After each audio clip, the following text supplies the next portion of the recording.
Hello students, कैसे हैं आप सब। आई होप आपने पिछले वीडियो के अंदर आयोनाइजेशन एंथैल्पी को अच्छे से पढ़ा होगा। इस चैप्टर के लिए नेक्स्ट टॉपिक जो हम आज करने वाले हैं वो है इलेक्ट्रॉन गेन एंथैल्पी। बेटा सबसे पहले काफ़ी बच्चों को ये कन्फ्यूज़न रहता है कि ये एंथैल्पी क्या होती है। ठीक है, एंथैल्पी एनर्जी की ही फॉर्म है, यानी कि एनर्जी को ही कहा जाता है, बट इसके लिए एक कंडीशन है कि एक कांस्टेंट प्रेशर पे अगर हम किसी एनर्जी की बात करते हैं तो उसको हम एंथैल्पी कहते हैं। देखिए कांस्टेंट प्रेशर मैंने टर्म इसलिए कहा क्योंकि अगर हम किसी की वैल्यू को जानना चाहते हैं तो हमें कुछ कंडीशंस अप्लाई करनी पड़ती हैं ताकि हम उसके रिजल्ट्स को फाइंड आउट कर सकें। अगर वहाँ पर कुछ चेंजेस रहेंगे तो हम उसके रिजल्ट फाइंड आउट नहीं कर पाएंगे। जैसे टेम्परेचर कम ज़्यादा हो रहा है, प्रेशर कम ज़्यादा हो रहा है, तो हम उसके एक्चुअल रिजल्ट्स को फाइंड आउट नहीं कर सकते। तो हमें कोई यूनिट जो है वो कांस्टेंट करनी पड़ती है। ऐसे ही अगर हम किसी एनर्जी के बारे में बात करना चाहते हैं, किसी सब्जेक्ट के या किसी टॉपिक के एनर्जी रिलेटेड कोई चीज़ हम कैलकुलेट कर रहे हैं, तो हमें वहाँ पर यूनिट जो है वो कैलकुलेट करनी कांस्टेंट करनी पड़ेगी। तो एनर्जी अगर किसी कांस्टेंट एट कांस्टेंट प्रेशर पर काम कर रही है, एट कांस्टेंट प्रेशर पर काम कर रही है, तो हम उसको एंथैल्पी कहते हैं। बेटा इसको डिनोट किया जाता है कैपिटल एच से। ठीक है, डेल यानी कि change, electron gain enthalpy, H यानी कि ये चेंज इन एंथैल्पी कहलाता है, change in electron gain enthalpy. चलिए टॉपिक को देखते हैं। इलेक्ट्रॉन गेन, गेन यानी लेना। ठीक है, जैसे आयोनाइजेशन एनर्जी में हमने कहा था कि इलेक्ट्रॉन लॉस करना है तो एनर्जी की ज़रूरत है उस इलेक्ट्रॉन को रिमूव करने के लिए। अब यहाँ पर हमें क्या करना है, यहाँ हमें इलेक्ट्रॉन ऐड करना है। किस में ऐड करना है? मोस्टली नॉन मेटल्स होते हैं जिनके अंदर हम इलेक्ट्रॉन ऐड करना चाहते हैं ताकि वो एनायन में कन्वर्ट हो सके। तो उस वक्त जो अमाउंट की एनर्जी रिलीज होती है, अब आप कहोगे रिलीज क्यों हो रही है, एनर्जी तो हमेशा लगाई जाती है, एनर्जी निकलेगी क्यों? बेटा अगर पहले से कोई चीज़ सेट बैठी है, मतलब कोई बिल्कुल कांस्टेंट बैठे हैं, और आप एक छोटा सा एग्जांपल ले लीजिए। आप वो हैंकी वाला गेम खेल रहे हो, आप हैंकी पास करते हो, पोसम पा बोलते हैं, हैंकी पास कर रहे हो। आपने कुछ बच्चों के साथ मिलकर सर्कल बना रखा है। ठीक है, प्रॉपर डिस्टेंस से सभी बच्चे बैठे हैं और आप एक गेम रन कर रहे हो, खेले जा रहे हो। तभी एक बच्चा और आता है, वो विलिंग है आपके साथ खेलने के लिए, वो कहता है कि मुझे भी आपके साथ गेम खेलना है, मुझे भी आप इस सर्कल में जगह दीजिए। तो आप उसको जगह देने के लिए उस सर्कल को क्या करोगे? क्या सभी बच्चे वहीं बैठे रहेंगे या सभी बच्चे अपने अपनी जगह से थोड़ा थोड़ा चेंज होकर उसको जगह देंगे? मान रहे हो ना कि भाई आप सभी बच्चे थोड़ा थोड़ा एडजस्ट होकर उसको जगह देंगे कि नहीं? ऐसे ही अगर हमारे किसी शेल में इलेक्ट्रॉन एंटर करता है, नया इलेक्ट्रॉन एंटर करता है या नया इलेक्ट्रॉन हम लेना चाहते हैं, तो जो प्रीवियस इलेक्ट्रॉन्स हैं वो उसको स्पेस देना चाहते हैं, वो उसको स्पेस देंगे क्योंकि न्यूक्लियस ने उसको भी अट्रैक्ट किया। न्यूक्लियस के और इस इलेक्ट्रॉन के बीच में अट्रैक्टिव फोर्सेस लगी हैं, तो बाकी इलेक्ट्रॉन्स को उसे जगह देनी ही पड़ेगी। तो जब वो अपनी अपनी जगह से हिलेंगे, यानी कि वो जब उसको स्पेस देने के लिए थोड़ा सा मूव करेंगे, तो वहां से एनर्जी रिलीज होगी। ठीक है, इसीलिए हम कह रहे हैं कि इलेक्ट्रॉन गेन एंथैल्पी जब किसी आइसोलेटेड गैसियस एटम जो कि बिल्कुल सेट है उसके अंदर नया इलेक्ट्रॉन ऐड करते वक्त जो एनर्जी रिलीज होती है उसी को इलेक्ट्रॉन गेन एंथैल्पी कहा जाता है। मैं फिर से एक बार रिपीट करूंगी, किसी भी आइसोलेटेड गैसियस एटम की लास्ट शेल में जब तक वो एक आइसोलेटेड गैसियस एटम अपनी कॉन्फ़िगरेशन के साथ है, हम नया इलेक्ट्रॉन ऐड करना चाहते हैं तो उसको अपने प्रीवियस सेटअप से थोड़ा सा चेंज करना पड़ेगा, इलेक्ट्रॉन्स को थोड़ा सा मूव होना पड़ेगा, और जो अमाउंट ऑफ एनर्जी रिलीज होगी हम उसी को क्या कहेंगे? Electron gain enthalpy. आप इसको इलेक्ट्रॉन गेन एनर्जी भी कह सकते हैं। अगर कांस्टेंट प्रेशर पे काम कर रही है तो you just know it as enthalpy. The amount of energy released when an extra electron is added to isolated atom to form gaseous anion। हम वहां से क्या कन्वर्जन पाएंगे? आइसोलेटेड गैसियस एटम किस में कन्वर्ट हो जाएगा? एनायन में, जिसको हम किससे डिनोट कर सकते हैं? डेल EgH, यानी कि change in electron gain enthalpy. बेटा ये मोस्टली नेगेटिव ही होती है, ये नेगेटिव फॉर्म में ही होती है। रिलीज हो रही है ना, रिलीज हो रही है तो हम इसको नेगेटिव फॉर्म में ही लेंगे। Suppose this is an x neutral gaseous atom है, कोई एक्स है, मोस्टली ये नॉन मेटल्स होते हैं, क्योंकि नॉन मेटल्स की टेंडेंसी होती है इलेक्ट्रॉन गेन करने की। तो ये एक्स्ट्रा इलेक्ट्रॉन ऐड किया जा रहा है, तो अब ये किसमें कन्वर्ट हो गया, एनायन में।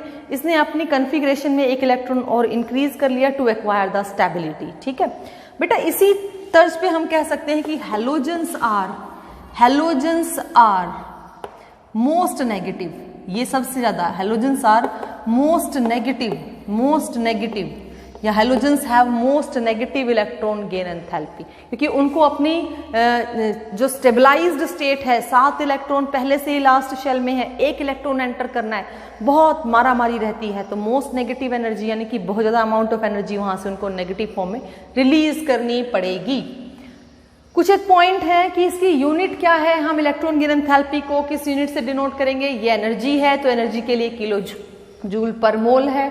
इलेक्ट्रॉन वोल्ट को कन्वर्ट किया 23.06 किलो कैलोरी में, 1 कैलोरी होती है 4.18 जूल। ये कन्वर्जन यूनिट्स हैं, इन पे कुछ न्यूमेरिकल्स हैं, अभी जस्ट इस टॉपिक के बाद हम 1-2 न्यूमेरिकल देखेंगे उनका। सबसे जरूरी बात यहाँ पर कुछ नोट्स में लिख रही हूँ, इलेक्ट्रॉन गेन एंथैल्पी हमेशा नेगेटिव होती है। एक और बात थोड़ा सा ध्यान से सुनकर चलिएगा, आप इसको डिक्रीज और इंक्रीज की टर्म में नहीं लिख सकते। अगर आपको इसे लिखना है कि ये इंक्रीज हो रही है, डिक्रीज हो रही है, तो इस टर्म में हम इसको नहीं लिखेंगे, ना ही हम इस टर्म में इसको याद करेंगे। इसको हमेशा याद करेंगे लेस नेगेटिव और मोर नेगेटिव की टर्म में।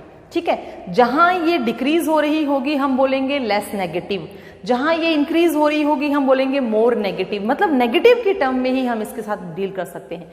इलेक्ट्रॉन गेन एंथैल्पी को समझना इतना मुश्किल नहीं है, आप लोग बस इसको नेगेटिव की टर्म में ही देकर चलें। जैसे मेटल हैं, हमारे पीरियोडिक टेबल के लेफ्ट हैंड साइड में जो मेटल्स हैं उनकी इलेक्ट्रॉन गेन एंथैल्पी, क्योंकि टेंडेंसी तो है ही नहीं उनकी इलेक्ट्रॉन लेने की, electron gain enthalpy less negative होती है, because they are no tendency to gain an electron, वो लॉस करना चाहते हैं, तो उनकी इलेक्ट्रॉन गेन एंथैल्पी क्या रहेगी, लेस नेगेटिव। लेकिन जैसे जैसे हम पीरियड में राइट की तरफ जाएंगे, आगे नॉन मेटल्स की टेंडेंसी होती है इलेक्ट्रॉन्स लेने की, तो उनको हम बोलेंगे more negative electron gain enthalpy. Right, negative electron gain enthalpy किन की है, जो पीरियोडिक टेबल में राइट साइड है। Less negative electron gain enthalpy किसकी है, जो पीरियोडिक टेबल में लेफ्ट साइड है, यानी कि मेटल्स। तो यहां से 2 बातें समझ में आ गई, मेटल्स के लिए जो इलेक्ट्रॉन गेन एंथैल्पी है वो कैसी रहेगी, लेस नेगेटिव। नॉन मेटल्स के लिए कैसी रहेगी, नॉन मेटल्स के लिए रहेगी मोर नेगेटिव। ठीक है, नेगेटिव की टर्म में ही हम इस एनर्जी को जो है बार बार यूज करेंगे। यहां पर एक बहुत ही इंपॉर्टेंट पॉइंट आता है, इससे एक बहुत बढ़िया कंसेप्चुअल क्वेश्चन बनता है। क्वेश्चन ये बनता है कि why noble gases have positive electron gain enthalpy, जबकि मैंने अभी अभी कहा कि हम इसको नेगेटिव की टर्म में ही पढ़ेंगे। तो जो हमारी जो नोबल गैसेस हैं इनकी इलेक्ट्रॉन गेन एंथैल्पी पॉजिटिव क्यों होती है, तो जरा देखेंगे क्यों होती है इनकी पॉजिटिव। कह रहे हैं कि जैसे हमें पता है कि जो नोबल गैसेस हैं ये अपना ऑक्टेट कंप्लीट कर चुके होते हैं, इनके पास जरूरत नहीं है, इनको जरूरत नहीं है इलेक्ट्रॉन गेन या लॉस करने की। ठीक है, सपोज मैंने नियोन लिया, नियोन के पास 2 और 8 यानी कि 10 इलेक्ट्रॉन है, तो उसकी तो शेल कंप्लीटली फिल्ड है। लेकिन अगर कोई एक नया इलेक्ट्रॉन उसमें ऐड किया जाए, कोई नया इलेक्ट्रॉन आना चाहता है, कोई नया इलेक्ट्रॉन उसमें ऐड किया, तो हम क्या करेंगे, इलेक्ट्रॉन को पुश करेंगे ना, कि भाई तुम जाओ इस शेल में। हालांकि वो शेल पूरी फुल है, लेकिन फिर भी हम उसको पुश करेंगे कि तुम जाओ। जब हम उसको पुश कर रहे हैं तो हम वहां से किसी एनर्जी के रिलीज होने की उम्मीद नहीं कर सकते, क्योंकि हम उसमें ऐड कर रहे हैं, पुश करके ऐड कर रहे हैं, तो वो एनर्जी को क्या करेगा, अब्सॉर्ब।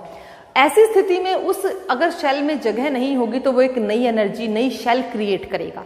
नई शेल क्रिएट करते ही उसको एनर्जी की जरूरत महसूस होगी और वो एनर्जी को अब्सॉर्ब करेगा। तो अब्सॉर्प्शन ऑफ एनर्जी को भी क्या बोलेंगे हम, पॉजिटिव। तो नोबल गैसेस की जो इलेक्ट्रॉन गेन एंथैल्पी है वो क्या होती है, पॉजिटिव होती है। This is due to the atoms of this element have complete filled subshell, hence addition of electron needs energy to add a new shell as a part of atom। या बोल सकते हो आप by pushing the electron into the isolated gaseous atom of the noble gases, right? बेटा जैसे successive ionisation energy हमारे लिए important थी, वैसे ही यहाँ पर सक्सेसिव इलेक्ट्रॉन गेन एंथैल्पी भी बहुत इंपॉर्टेंट है। सक्सेसिव इलेक्ट्रॉन गेन एंथैल्पी क्या है? जैसे जैसे आप साइमल्टेनियसली इलेक्ट्रॉन्स का एडिशन करते चलेंगे, एक इलेक्ट्रॉन ऐड किया, फिर दूसरा किया, फिर तीसरा किया, तो वैसे वैसे एनर्जी की भी जो एनर्जी की जो वैल्यू है वो भी चेंज होती चली जाएगी। But one more important thing, जैसे ही आप सेकेंड इलेक्ट्रॉन का ऐड करते हो, आपने पहला इलेक्ट्रॉन ऐड कर दिया, आप सेकेंड इलेक्ट्रॉन का ऐड करते हो, जो एनर्जी है वो automatically converts to be positive, वो पॉजिटिव हो जाएगी। ऐसा क्यों होगा? क्योंकि जब पहला इलेक्ट्रॉन ऐड हुआ था, ठीक है, हमने उसको स्पेस दिया, एनर्जी हमने जगह बनाई हमने उसके लिए, ठीक, लेकिन जैसे ही सेकेंड इलेक्ट्रॉन ऐड होता है तो इलेक्ट्रॉन और इलेक्ट्रॉन के बीच में, यानी कि जो पहला इलेक्ट्रॉन था और जो दूसरा आ रहा है, उनके बीच में एक रिपल्सिव फोर्स काम करना स्टार्ट कर देती है। उसको बोलते हैं electrostatic repulsion, electrostatic repulsive force. तो उस रिपल्सिव फोर्स को ओवरकम करने के लिए, ओवरकम का मतलब है उसको खत्म करने के लिए, उसको न्यूट्रलाइज करने के लिए, ओवरकम करने के लिए हमें उस इलेक्ट्रॉन को पुश करना पड़ेगा। हम इस इलेक्ट्रॉन को पुश कर रहे हैं, इसका मतलब हम उसको एनर्जी दे रहे हैं। तो जो एटम है वो एनर्जी को क्या करेगा? अब्सॉर्ब, ताकि वो दूसरा इलेक्ट्रॉन भी क्या हो सके? एंटर। दूसरे इलेक्ट्रॉन का एडिशन होते ही ऑटोमेटिकली हमारी इलेक्ट्रॉन गेन एंथैल्पी क्या बन जाएगी? Positive, right. जैसे पहले इलेक्ट्रॉन को हमने ऐड करवाया तो एनर्जी जो क्या थी? नेगेटिव थी। हमने नेक्स्ट इलेक्ट्रॉन को एंटर करवाया, हमारी एनर्जी क्या हो गई? पॉजिटिव। नेक्स्ट हम जब भी करवाएंगे हमें पॉजिटिव एनर्जी ही मिलेगी, क्योंकि वहां पर रिपल्शन शुरू हो जाता है, राइट।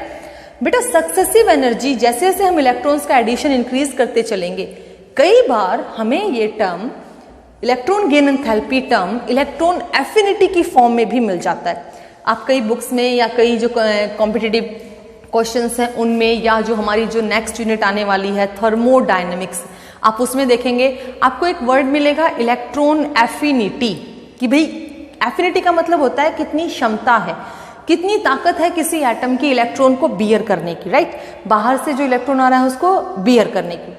तो इलेक्ट्रॉन गेन एंथैल्पी और इलेक्ट्रॉन एफिनिटी में एक ही फर्क है कि इलेक्ट्रॉन गेन एंथैल्पी आपको नेगेटिव फॉर्म में मिलती है और इलेक्ट्रॉन एफिनिटी आपको हमेशा पॉजिटिव फॉर्म में मिलेगी। यहाँ पर एक एग्जांपल ले रहे हैं ऑक्सीजन का। देखिए ऑक्सीजन जो है वो 2 और 6 है, इसको इलेक्ट्रॉन ऐड करना है। जैसे ही ये पहला इलेक्ट्रॉन गेन करते हैं, ये एनायन में कन्वर्ट होते हैं 2-7 के साथ। पहला एनायन बना, ओ नेगेटिव, जो एनर्जी है वो नेगेटिव रही, इसका मतलब एनर्जी क्या हुई है? रिलीज हुई है। जैसे ही हमने 2-7 एनायन के अंदर एक इलेक्ट्रॉन और ऐड करवाया, हमारी जो कन्फिग्रेशन है वो क्या हो गई? स्टेबल कन्फिग्रेशन हो गई। तो जो हमारी इलेक्ट्रॉन गेन एंथैल्पी है वो क्या बन गई? पॉजिटिव 780 किलो जूल पर मोल। इसका मतलब क्या है कि हमने एनर्जी को क्या किया है? एब्जॉर्ब किया है। पॉजिटिव साइन डिनोट कर रहा है कि आप एनर्जी क्या कर रहे हो? एब्जॉर्ब, और नेगेटिव साइन डिनोट कर रहा है कि आप एनर्जी क्या कर रहे हो? रिलीज। तो पहला इलेक्ट्रॉन जब ऐड हुआ तो एनर्जी रिलीज हो रही है, दूसरा इलेक्ट्रॉन जब ऐड हुआ तो एनर्जी एब्जॉर्ब हो रही है। ऐसे अगर हम किसी दूसरे एटम के और लेकर एग्जांपल्स लेकर करें तो सक्सेसिव एनेशन एंथैल्पी जो है वो हमें इन सब का टोटल सम मिलेगी, और जो कि हमेशा पॉजिटिव टर्म में मिलेगी, और हम उसको इलेक्ट्रॉन एफिनिटी का नाम दे देंगे, ठीक है।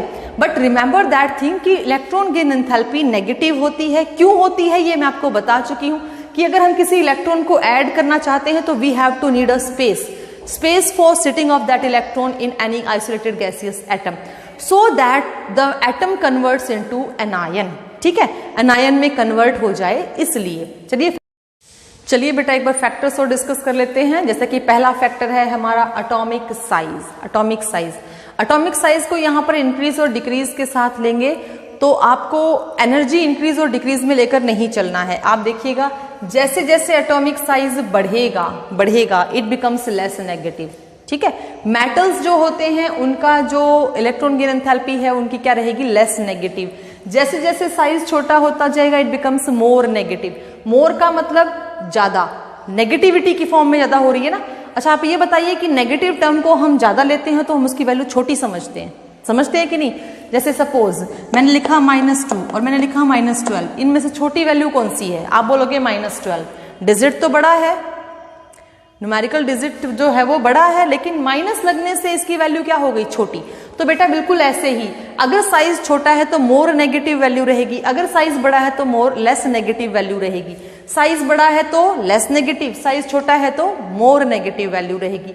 मोर नेगेटिव होते हैं सारे नॉन मेटल्स के लिए, लेस नेगेटिव होते हैं मेटल्स के लिए। बेटा इसको एक बात से और जोड़ के रखिएगा, मेटालिक कैरेक्टर, जैसे जैसे मेटालिक कैरेक्टर के अंदर चेंजेस आएंगे, top to bottom, left to right, हम कहेंगे top to bottom metallic character बढ़ रहा है। बढ़ रहा है तो क्या मतलब, क्या बढ़ रहा है, लेस नेगेटिव होती जा रही है, राइट। जैसे जैसे हम लेफ्ट टू राइट आ रहे हैं तो मेटालिक कैरेक्टर डिक्रीज हो रहा है, घट रहा है, तो इसका मतलब क्या होती जा रही है, मोर नेगेटिव होती जा रही है। तो मेटालिक कैरेक्टर से भी आप इसको जोड़कर देख सकते हैं। सेकेंड पॉइंट है न्यूक्लियर चार्ज। न्यूक्लियर चार्ज कह रहा है कि जैसे जैसे न्यूक्लियस पर चार्ज बढ़ रहा है, नंबर ऑफ शेल्स नहीं बढ़ रहे, न्यूक्लियस पर चार्ज बढ़ रहा है, तो आपकी इलेक्ट्रॉन गेन एंथैल्पी क्या होनी स्टार्ट हो जाएगी, इलेक्ट्रॉन गेन एंथैल्पी उतनी ही मोर नेगेटिव होने लग जाएगी जैसे जैसे आपकी शेल्स नहीं बढ़ रही लेकिन न्यूक्लियस पर चार्ज बढ़ रहा है। अगर आप न्यूक्लियस पे चार्ज ऊपर से नीचे देखेंगे तो इट बिकम्स लेस नेगेटिव, अगर शेल्स इंक्रीज होती हैं तो। इलेक्ट्रॉनिक कॉन्फ़िगरेशन को दो फॉर्म में देखते हैं, हाफ फिल्ड और full field. Half filled electronic configuration जैसे बेटा नाइट्रोजन की होगी, जैसे बेटा आपके सेकेंड ग्रुप यानी कि बेरिलियम, मैग्नीशियम जो है आपके, इनकी हो गई। नाइट्रोजन के लिए आप देखते हो P3, इनके लिए देखते हो आप 2s2। इनकी कॉन्फ़िगरेशन के लिए भी इलेक्ट्रॉन गेन एंथैल्पी जो है वो लेस नेगेटिव होगी, it means they show positive electron gain enthalpy. Noble gases भी positive electron gain enthalpy show करते हैं, फुलफिल्ड है। हाफ फिल्ड वाले भी positive electron gain enthalpy show करेंगे, कारण वही है, they have no need because they are stable, they are stable, so the addition of new electron needs energy। अगर स्टेबिलिटी के कंसल्ट में बात करें तो हाफ फील्ड वाली सभी configuration positive electron gain enthalpy देंगे और फुल फील्ड वाले भी पॉजिटिव इलेक्ट्रॉन गेन एंथैल्पी देंगे। रीजन वही रहेगा कि इनकी स्टेबिलिटी है और इसको एक्स्ट्रा इलेक्ट्रॉन ऐड करने के लिए एनर्जी एब्जॉर्ब करनी पड़ेगी। That's why these three factors are very important on the behalf of to understand the concept of electron gain enthalpy। चलिए बेटा वेरिएशंस और देखते हैं। Variation in group, electron gain enthalpy की वेरिएशन ग्रुप में क्या रहेंगी, ग्रुप के एटॉमिक साइज से ही कंपेयर करना है। जैसे जैसे हम टॉप टू बॉटम आएंगे, एटॉमिक साइज इंक्रीज होता है तो electron gain enthalpy becomes less negative. बताया भी था आपको, लेस नेगेटिव होती चली जाएगी। पीरियड में ये बात रहेगी साइज के ऊपर, जैसे जैसे लेफ्ट टू राइट हम बढ़ते हैं साइज क्या होता है, छोटा, तो it becomes more to more negative. Fluorines की यानी कि हैलोजेंस की सबसे ज्यादा नेगेटिव होती है, ये आपको पहले बताया गया है, फिर भी ध्यान में रखिएगा। पीरियड में सबसे ज्यादा इलेक्ट्रॉन गेन एंथैल्पी किसकी रहती है, हैलोजेंस की। और ग्रुप में आप जैसे जैसे आएंगे इसको किससे कंपेयर करके चलेंगे, मेटालिक कैरेक्टर से। मेटालिक कैरेक्टर से कंपेयर करके चलेंगे तो आप आसानी से कह सकते हैं जैसे जैसे मेटालिक कैरेक्टर बढ़ेगा वैसे वैसे electron gain enthalpy less negative होती चली जाएगी। यहां से क्वेश्चन काफी बार पूछा जाता है। देखिए एक क्वेश्चन तो हम पहले डिस्कस कर चुके हैं नोबल गैसेस को लेकर कि नोबल गैसेस की इलेक्ट्रॉन गेन एंथैल्पी पॉजिटिव होती है, ठीक है, ये भी बहुत इंपॉर्टेंट क्वेश्चन था। एक क्वेश्चन बार बार यहां से ये आता है कि electron gain enthalpy of fluorine is less negative than chlorine exceptionally. देखिए वैसे तो ग्रुप में फ्लोरीन, क्लोरीन, ब्रोमीन, आयोडीन होते हैं, ये हमारे 4 हैलोजेंस हैं, राइट। तो अगर देखा जाए तो ग्रुप के according top to bottom less negative होनी चाहिए, तो फ्लोरीन के बाद क्लोरीन की लेस नेगेटिव होनी चाहिए, लेकिन उल्टा हो रहा है, फ्लोरीन के बाद क्लोरीन की मोर नेगेटिव हो रही है और फ्लोरीन की लेस नेगेटिव हो रही है। ऐसा क्यों हो रहा है? फ्लोरीन के पास जो इलेक्ट्रॉन्स हैं वो 2p सब शेल में है, इसके पास 3p में, इसके पास 4p में, इसके पास 5p में। इलेक्ट्रॉन्स 2p में हैं और साइज क्या है, छोटा। साइज जब छोटा होता है तो इलेक्ट्रॉन नजदीक नजदीक होते हैं और उनके बीच में इंटर इलेक्ट्रॉनिक रिपल्शन ज्यादा होगा। इंटर मतलब 2, आपसी द्वंद्व, रिपल्शन यानी कि एक दूसरे को रिपेल करना, धकेलना, धक्का मारना, ये काम ज्यादा होगा तो वहां पर इलेक्ट्रॉन को जबरदस्ती बैठाया जाएगा। It means we have to need the push to electron to enter in the subshell. हमें उसको पुश करके यानी कि एनर्जी को एब्जॉर्ब करवा कर ही उसके अंदर एंटर करवाना है। इसलिए हम कह सकते हैं कि इतना आसान नहीं है इलेक्ट्रॉन को एक्सेप्ट करना फ्लोरीन के लिए जितना कि क्लोरीन आसानी से एक्सेप्ट कर सकता है। तो जो आसानी से एक्सेप्ट कर सकता है वो क्या है, मोर नेगेटिव। और जो आसानी से एक्सेप्ट नहीं कर सकता वो क्या है, लेस नेगेटिव। इट मीन्स ये तो लेस नेगेटिव हो गया, ये पॉजिटिव कैरेक्टर की तरफ चला गया, और ये मोर नेगेटिव हो गया, ये नेगेटिव कैरेक्टर की तरफ चला गया। Rememberize this question is very very very important. इस क्वेश्चन के बेसिस पे जो है आपके कंसेप्चुअल क्वेश्चंस तो आते ही आते हैं, कई बार एमसीक्यूज में ही पूछ लेते हैं कि which one have more electron gain enthalpy, fluorine chlorine, तो आपको बताना पड़ेगा कि भाई कौन है, कंपेयर करना आ सकता है, ठीक है, आउट ऑफ हैलोजेंस कि किस कारण से भी है, तो ये थोड़ा सा ध्यान दीजिएगा। तो ये था हमारा electron gain enthalpy. Electron gain enthalpy हमने अभी की है। नेक्स्ट टॉपिक के लिए हम देखते हैं, कीप वॉचिंग, राइट। चलिए बेटा, ये एक न्यूमेरिकल है जो आपकी प्रदीप पब्लिकेशंस की बुक में तो सॉल्व्ड एग्जाम्पल है। मैं ये इलेक्ट्रॉन गेन एंथैल्पी पे बेस्ड है, तो एक बार ये न्यूमेरिकल करवा देती हूँ ताकि आप सब बच्चों को न्यूमेरिकल्स करने में कोई प्रॉब्लम नहीं आए। फिर भी कोई डाउट रहेगा तो प्लीज़ आप बताइएगा। तो एक बार देखते हैं इस क्वेश्चन में ये क्या कह रहा है। Listen very carefully. क्वेश्चन देखने में ही थोड़ा सा खतरनाक लगता है, लेकिन आंसर इतना मुश्किल नहीं होता, हम आसानी से टैकल कर सकते हैं अगर हमें कुछ बेसिक्स पता हो तो। क्वेश्चन कह रहा है the electron gain enthalpy of chlorine is, देखिए नेगेटिव में दी गई है -349 kilo joule per mole. How much energy in kilo joule is released when 3.55 gram of chlorine is converted completely into chloride ion in the gaseous state। सीधी सी बात है, ये क्या बोल रहा है कि क्लोरीन जो है आइसोलेटेड गैसियस एटम है, वो क्लोराइड एनायन में कन्वर्ट हो गया, तब उस वक्त इतने अमाउंट की एनर्जी क्या हुई, रिलीज्ड। देखिए रिलीज्ड एनर्जी को आप दो तरीके से लिख सकते हैं, या तो रिएक्टेंट साइड में ऐड करके दिखा सकते हो, या फिर आप इसको ऐसे भी लिख सकते हो कि एंथैल्पी जो है वो रिलीज हो रही है 349 किलो जूल पर मोल के साथ, ठीक है। ध्यान दीजिएगा, ये एनर्जी पर मोल यानी कि एक मोल के लिए है। अब एक बात थोड़ी सी और ध्यान लेंगे, एक मोल क्लोरीन का, ठीक है, 1 mole of chlorine, 1 mole of chlorine कितने ग्राम होता है, एक मोल क्लोरीन का होता है 35.5 ग्राम, ठीक है, ये भी मेमोराइज रखिएगा, कितने ग्राम होता है 35.5 ग्राम।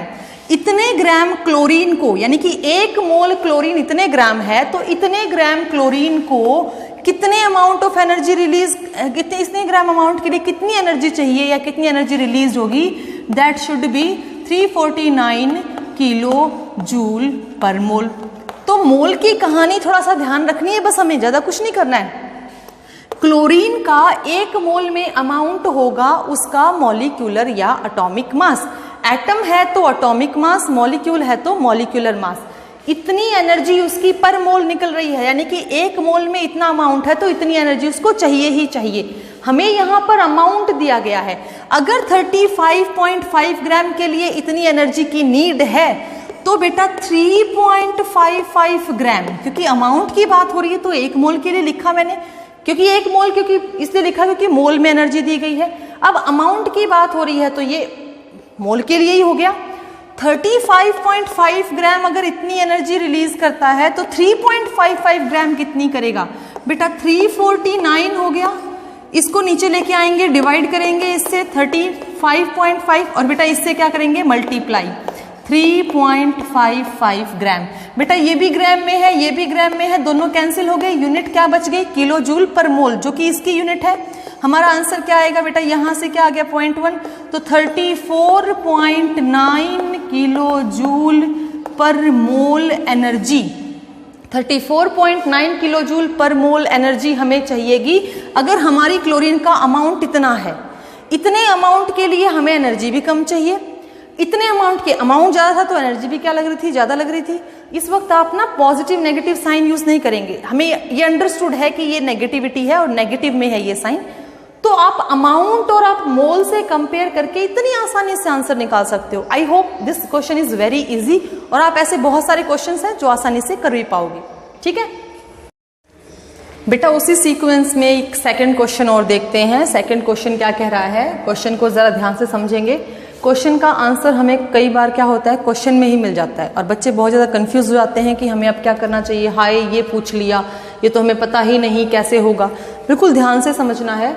The amount of energy released when 1 × 10 power, इसको ध्यान में रखिएगा, ये क्या बोल रहा है, 1 × 10 पावर 10 एटम्स, इतने एटम दे रखे हैं क्लोरीन के वेपर स्टेट में, जिनको कन्वर्ट होना है क्लोराइड आयंस में, यानी कि गैसियस स्टेट में है, हमने उनको क्लोराइड आयन में कन्वर्ट किया, तो इतने अमाउंट की एनर्जी वहां से क्या हुई, रिलीज्ड हुई। लेकिन जो एनर्जी रिलीज्ड हुई वो सिर्फ जूल में है, जूल या किलो जूल पर मोल नहीं है, यानी ये एक मोल का जिक्र ही नहीं हो रहा यहाँ पर। हमें इसको सबसे पहले मोल में बदलना है। कैसे बदलेंगे? इन्होंने कह दिया कि आप एनर्जी कैलकुलेट कीजिए किलो जूल पर मोल और इलेक्ट्रॉन वोल्ट पर एटम में। हमें गिवन क्या है? हमें गिवन है एनर्जी। एनर्जी भी किसकी? जूल की। कितने एटम्स की? इतने एटम्स की। एटम्स की एनर्जी गिवन है, तो देखते हैं the amount of energy released for इतने एटम। ये चीज तो हमें गिवन थी, तो इतनी एनर्जी इन्होंने रिलीज की, इतने एटम्स ने इतनी एनर्जी रिलीज की। अच्छा, हम इसको मोल में कन्वर्ट करना चाहते हैं, तो एक मोल में कितने एटम होते हैं? एक मोल में कितने एटम या मॉलिक्यूल होते हैं? अगर यहां पर मॉलिक्यूल होता तो मैं यहां मॉलिक्यूल लिखती, यहां पर एटम की बात हो रही है तो मैंने यहां पर क्या लिया है? एटम।